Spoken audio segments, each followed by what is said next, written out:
Lake Travis is disappearing, and Austin just declared a water emergency.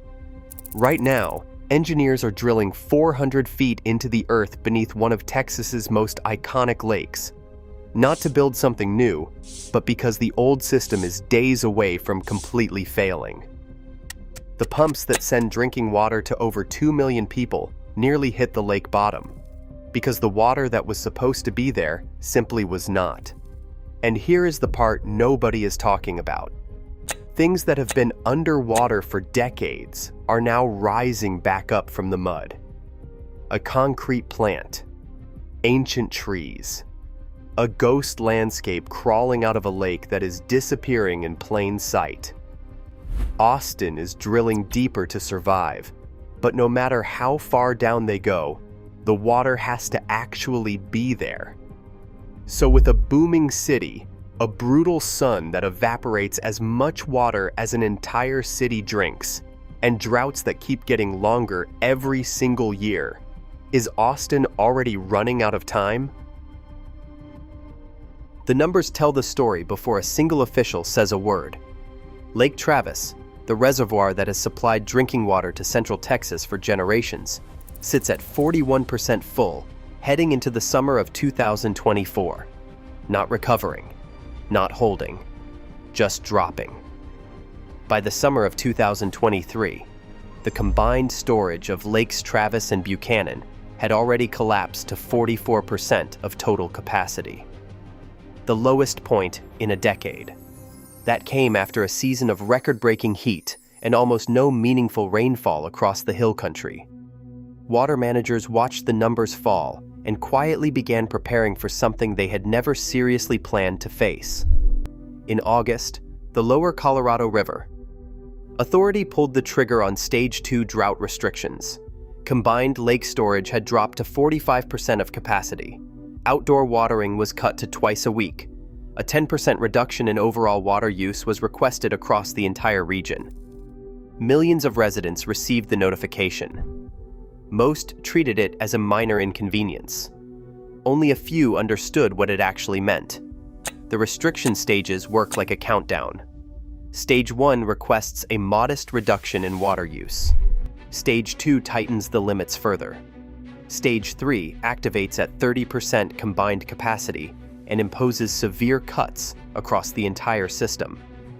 And then there is Stage 4. Water managers do not say Stage 4 out loud if they can help it, because Stage 4 is the level where conventional water management ends and emergency measures begin. It is the point where a booming region of over 2 million people starts running out of answers. The lake itself made the emergency impossible to ignore. As Travis dropped to levels not seen in decades, the lake bed began giving back what the water had buried. An old concrete plant that had been submerged for years rose out of the mud. Ancient pecan groves that had drowned when the dam was first built reappeared, their skeletal trunks reaching up from the exposed lake bed like something out of a nightmare. The landscape looked less like a reservoir and more like an archaeological dig site. Things that were supposed to be permanently underwater were standing in open air. This was not some distant future warning. This was happening in real time, visible from the shoreline, documented by engineers, photographed by residents, and studied by water managers who understood exactly what it meant. The water that is supposed to be there is simply not there. The system built to serve over 2 million people is running out of room to maneuver, and the forces pushing the lake downward, relentless heat, worsening drought, and a population that grows larger every single month, are showing no signs of slowing down. Lake Travis did not appear by accident. It was built by human hands, by a government that understood one brutal truth about Central Texas.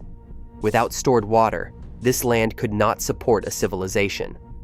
In the 1930s, 1940s, and 1950s, the United States Army Corps of Engineers and the Lower Colorado River Authority carved 6 lakes into the Texas Hill Country: Lake Buchanan, Lake Inks, Lake LBJ, Lake Marble Falls, Lake Travis, and finally, Lake Austin. Together they form the Highland Lake System, one of the most important pieces of water infrastructure in the entire American Southwest. But not all 6 lakes were created equal. Most of them are what engineers call pass-through lakes. They collect water, hold it briefly, and move it downstream. They keep the river system balanced. They generate hydroelectric power. They give Central Texas its scenery and its recreation economy. But they are not the ones keeping the taps running. That job belongs to 2 lakes, Lake Buchanan in the northwest and Lake Travis closer to Austin. These are the storage reservoirs. These are the ones that matter when the rain stops coming. Every drop of drinking water that flows into Austin, Cedar Park, Round Rock, Leander, and dozens of surrounding communities traces back to one of these 2 lakes. Combined, they are the water supply for over 2 million people. The system works like a chain. Water falls as rain across the hill country. It flows into rivers and creeks, filling Lake Buchanan first. From there it moves downstream through the smaller lakes, each one passing water to the next, until it reaches Lake Travis. Lake Travis sits at the bottom of that chain. The last major reservoir before the Colorado River continues toward the Gulf of Mexico. When Lake Travis is full, the system is healthy. When it starts dropping, alarms go off across every water management office in Central Texas. The engineers who built this system were extraordinary for their time. But they built it for a different world. They designed it to handle the rainfall patterns of the 20th century. They built it to survive tough years. They built it for a region that was growing, but growing slowly. They did not build it for a metro area pushing toward 4 million people. They did not build it for summers that now regularly push past 100 degrees for weeks at a time. And they absolutely did not build it for droughts that do not last a season, but last a decade. For generations, the Highland Lakes delivered reliably. The system held beautifully, but the climate it was designed for no longer exists. And the consequences of that mismatch are now impossible to ignore. The warning signs did not arrive suddenly. They built slowly, year after year, like a lake that drains 1 inch at a time until the day you look out and realize the water is gone. It started with the drought of 2008. That year, rainfall across Central Texas began falling below normal. Creeks that had run reliably for generations went dry. The hill country ground, normally quick to shed water into rivers and lakes, turned hard and cracked. Rain that did fall got swallowed by parched soil before it ever reached a stream. Inflows into the Highland Lakes collapsed, and the lakes began to drop. They kept dropping, not for a season, not for a year. For 8 straight years, the lakes drained while Central Texas baked under relentless heat and waited for a relief that was slow to come. By the time the drought finally broke in 2016, it had become the worst drought ever recorded in the Austin area. Not in recent memory, not in the modern era, ever. It surpassed the catastrophic drought of the 1950s, which had itself been considered a once-in-a-century event. Lakes Travis and Buchanan fell to just 1/3 of their total capacity. The system did not fail, but it came closer than anyone was comfortable admitting publicly.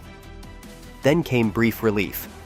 Rains returned, levels climbed, but the lakes never fully recovered, and the recovery did not last. By the summer of 2023, the combined storage of Lakes Travis and Buchanan had dropped to 44% of capacity, the lowest point in a decade, after another season of record-breaking heat and almost no meaningful rainfall. And every single summer, without fail, the same silent enemy arrives and takes its cut. Evaporation. The sun and the wind pull water off the surface of Lake Travis at a rate that most people find difficult to believe. The amount of water lost to evaporation each year equals the total amount the entire city of Austin consumes in that same period. Not a fraction of it, not a portion, the same amount. Gone into the air, before a single tap gets turned on. It is the largest single draw on the entire Highland Lake system. It cannot be managed. It cannot be reduced by conservation campaigns or drought restrictions or government planning. It cannot be negotiated with. Every single day, without pause, without mercy, it just takes. And every year that the lakes start lower, evaporation takes a larger percentage of what little remains. The drought cracked the foundation. Evaporation keeps widening the crack. And one of the fastest growing regions in the entire United States, a place adding new residents every single month, sits directly on top of both. For decades, the answer to the question of how you pull water from a lake was simple. You put a pump on a barge, float it on the surface, and let the water come to you. It was practical, it was cost-effective, and for most of the 20th century, it worked. The Brushy Creek Regional Utility Authority, a partnership formed in 2006 between the fast-growing cities of Cedar Park, Round Rock, and Leander, relied on exactly this system. Their floating barge pump station sat anchored in Sandy Creek Cove, a relatively deep inlet on Lake Travis. As the lake level rose and fell with the seasons, the barges rose and fell with it. The pumps kept pulling, the water kept flowing, the cities kept growing. Then the droughts got serious. During the worst years of the extended drought cycle, lake levels fell so far and so fast that the floating barges began doing something engineers had never seriously planned for. They started sinking toward the bottom, not because they were damaged, not because anything had broken, but because the lake itself was disappearing beneath them. The water column that kept the barges afloat and the intake pipes submerged was shrinking. In Sandy Creek Cove, which had always been considered deep enough to provide a reliable safety margin, that margin was evaporating. The buffer that engineers had counted on, the extra depth that was supposed to protect the system during tough years, was gone. At the lowest points, the barge pump stations came dangerously close to grounding out completely. Engineers monitored the situation with growing alarm. Each foot the lake dropped brought the barges closer to the exposed lakebed beneath them. If that happened, if the barges hit bottom, 3 cities would lose their primary source of raw water. Not in some distant worst-case scenario outlined in an emergency planning document. Not in a projection modeled decades into the future. In the immediate, practical, terrifying near term. A region of hundreds of thousands of people waking up to a system that had simply stopped.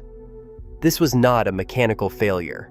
Nothing was broken. No pipe had burst. No pump had seized. The failure was in the assumptions that the entire system had been built around. Assumptions that the lake would stay full enough to keep the barges floating. Assumptions that Sandy Creek Cove would always provide enough depth. Assumptions about a climate and a water supply that no longer behaved the way the engineers of 2006 had every reason to expect. The barges had been the plan. The barges were no longer enough, and the growing region they served, now home to hundreds of thousands of people, had no backup. When the barge system nearly failed, engineers did not patch the problem. They went back to the beginning and asked a harder question. What would it take to pull water from Lake Travis, no matter what the drought does to it? The answer they came back with was not a patch. It was not a temporary fix, designed to buy a few years of breathing room. It was a complete reimagining of how a city pulls water from a disappearing lake. Phase 1 had already been completed in 2012 at a cost of $190 million.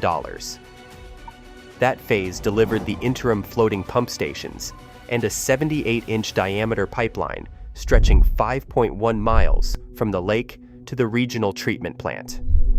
It was a major achievement. But the floating stations were always meant to be temporary. They were a bridge to something far more permanent and far more resilient. Phase 2 is that permanent solution. Construction began in 2022. The price tag is $250 million, and the scale of what is being built beneath the surface of Lake Travis is almost difficult to comprehend. 2 fixed intake structures are being anchored near the absolute deepest point of the lake. A tunnel 11 feet in diameter is being bored nearly 2 miles through solid earth at depths reaching 400 feet below the surface. A raw water pump station on the shore houses a main shaft that descends 300 feet straight down and stretches 32 feet across, driven by submersible pumps, producing up to 3,600 horsepower. When it is finished, the system will be capable of delivering 145 million gallons of water every single day. The engineering challenges read like a list of everything that can go wrong on a construction project at once. Narrow, winding roads that could barely handle the weight of large equipment deliveries.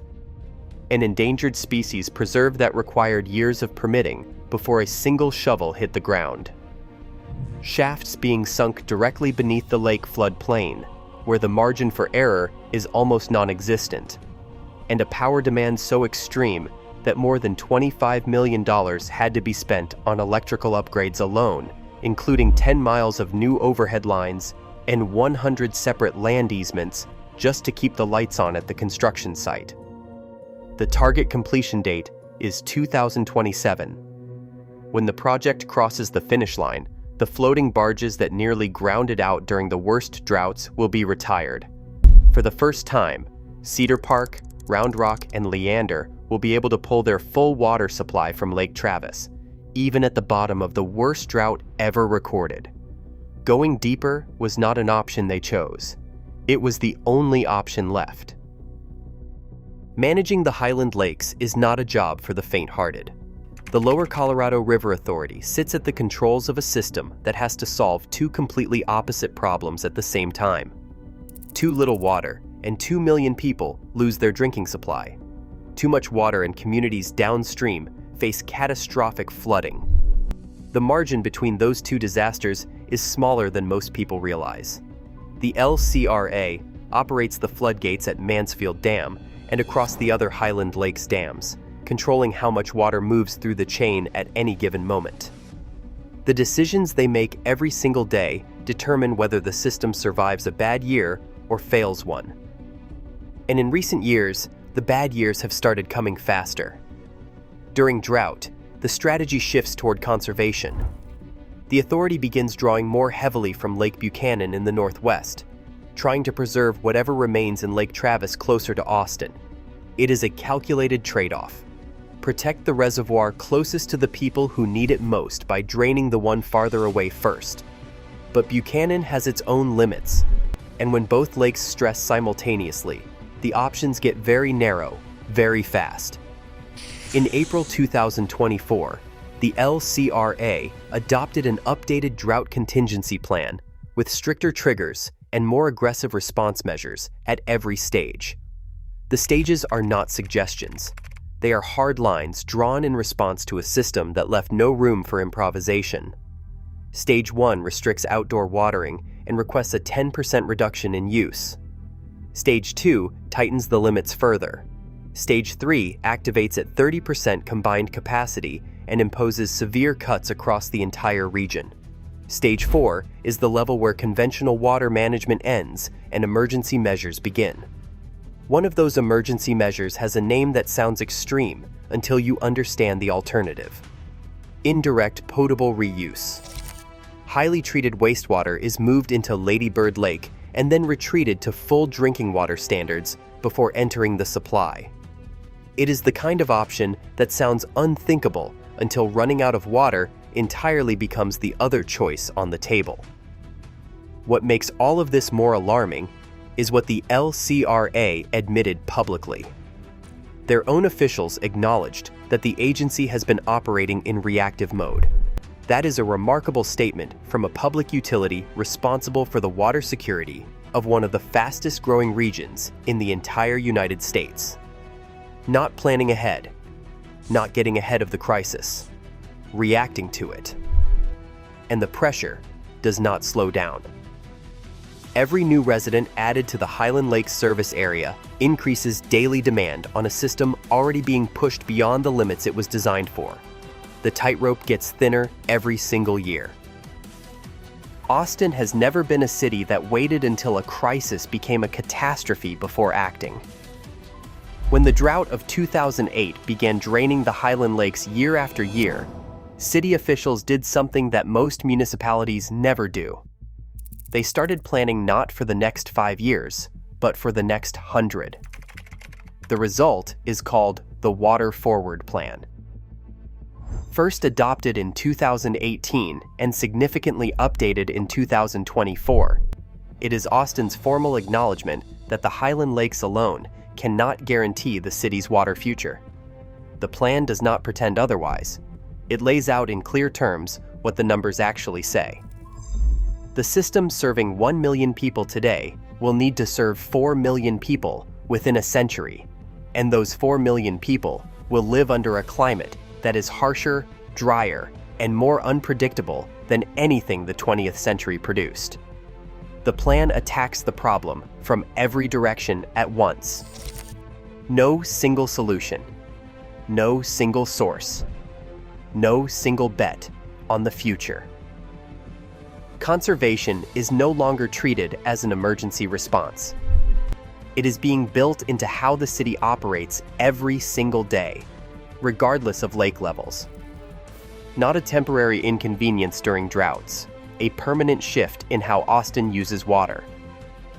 Water reuse systems are being expanded to reduce how much treated drinking water gets used for purposes that do not require drinking water quality.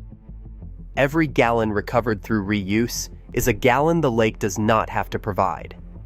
An aquifer storage and recovery project is underway.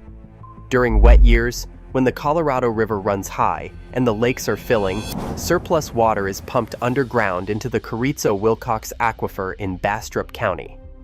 During droughts, that stored water gets pulled back out. Storing water underground eliminates the evaporation losses that bleed surface reservoirs dry every summer. The sun cannot reach it. The heat cannot touch it. An off-channel reservoir is being planned to capture Colorado River water during high-flow periods for storage and later use, giving the region another place to bank water before it disappears downstream. And for the most severe drought scenarios, indirect potable reuse remains on the table, targeted to be fully operational by 2040.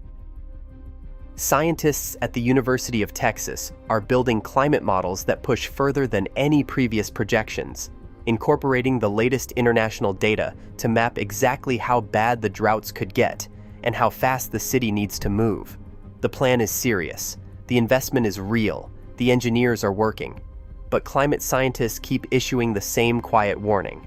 The timeline may already be tighter than even the most aggressive projections assume. The droughts are arriving faster than the models predicted, and the solutions are still being built. The drills are still turning, 400 feet beneath the surface of Lake Travis. The tunnel boring continues around the clock, carving through solid rock toward a completion date that is still years away. The deep water intakes are not finished. The aquifer storage project is not finished. The indirect potable reuse system will not be ready until 2040. And the next drought does not care about any of those deadlines. This is the gap that keeps water managers awake at night. The solutions are real. The engineering is sound. The funding is committed. But infrastructure of this scale takes years to build, and the climate is not waiting. The same models that failed to predict the intensity of recent droughts are now projecting conditions that grow more severe with every updated data set. The infrastructure that built modern Central Texas was extraordinary for its time. The dams, the reservoirs, the pump stations, and the pipelines represented generations of engineering ambition. They worked beautifully for decades, but they were built for a world that no longer exists, serving a population that has doubled and redoubled under a climate that has fundamentally shifted. Austin is drilling deeper because it has to, because the old depth is no longer enough, because the lake the city was built around is no longer the steady, reliable presence it once was. The drills are going deeper. The lakes are still shrinking. And 2 million people in Central Texas are waiting to find out which one wins.